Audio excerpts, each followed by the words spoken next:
We are continuing our coverage here at the Precious Metals Summit in Beaver Creek. It's a conference focused on the junior mining sector. But joining me now is Glenn Mullen. He's the president of the PDAC, which is definitely the largest show I cover. It's the world's largest mining conference.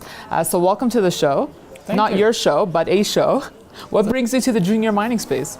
Our members. So, you know, being Canadian, there's either a hockey game or a mining show, and you'll find us somewhere. Exactly. And so there is no hockey game here. This is all about mining, and many of our members are here. A lot of our stakeholders, and Precious Metals Summit are one of our key strategic partners of the PDAC. So let's talk about the health of the junior mining sector. You've obviously been in this business, a very long time now, and now the president of the PDAC. How do you see the state of it right now? Mining is so cyclical. So I think the one thing we can all agree upon is there are these fantastic times at peaks, and then there are these devastating times in the troughs. Yep. And there is nothing that can be predicted in between. It's the vagaries of the markets and supply demand and commodity fluctuations and currencies and political risk and all of that. But right now is actually a very interesting time, and interesting in a positive way, not challenging. So interesting in what ways? There's a lot of opportunities. There's a lot of jurisdictions, countries that are open for mining exploration that were not in the past 10 years, 20 years. So that's brand new for a lot of our junior mining partners. Most companies have been able to accomplish financings that were unattainable and not even on the spectrum for thinking, planning 2-3 years ago. A lot of the industry has come back, and the statistics, the empirical data support that right now. You mentioned some countries that have just opened their doors to mining. Which ones can you give us some examples? Well, there's actually a lot on the African continent, but it's not restricted only to Africa. And on that continent, I'd just mention quickly Kenya, Ethiopia, Cameroon, that are 3 countries that are working really hard to try to realign their mining codes and attract foreign investment in ways that they had not done before. Honduras in Central America.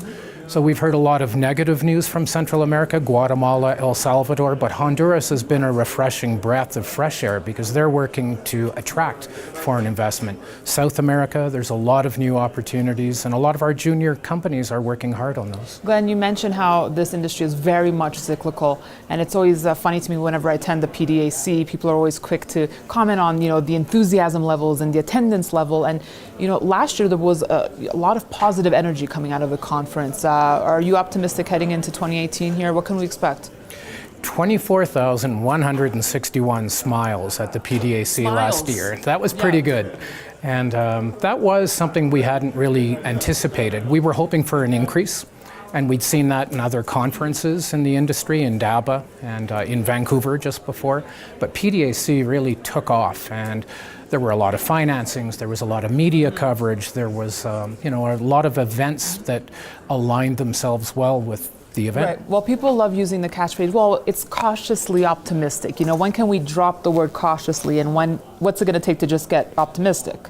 Let's agree right here, right now, get rid of that word, because this is a good time to be optimistic for commodities, for opportunities, for politics. I think there's a lot of good opportunities the world needs metals. The world didn't give up on economic development because of some of the challenges, but when people think of the stress and the financial capacity, they usually mean gold, and the mining industry is much bigger than just gold. Mind you, this is a precious metals summit, and that is the focus of most of the companies that are here. But so many of the junior mining companies are working in esoteric minerals and rare earths and specialty metals.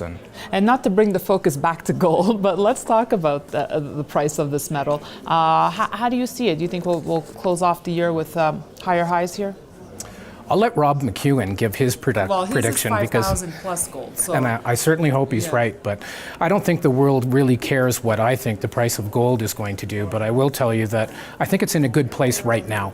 It's interesting to most of our North American producers and explorers. Most of the companies that are in production are profitable. That's a pretty good piece of evidence that supports that we're in a nice place right now. And there's a lot of financings being done by junior companies evidencing that there's an appetite for that kind of exploration again. We're in a good spot. Glenn Mullen, I look forward to attending this year's PDAC. Thank you so much for coming on. Thank you, and welcome everyone else to Toronto in March.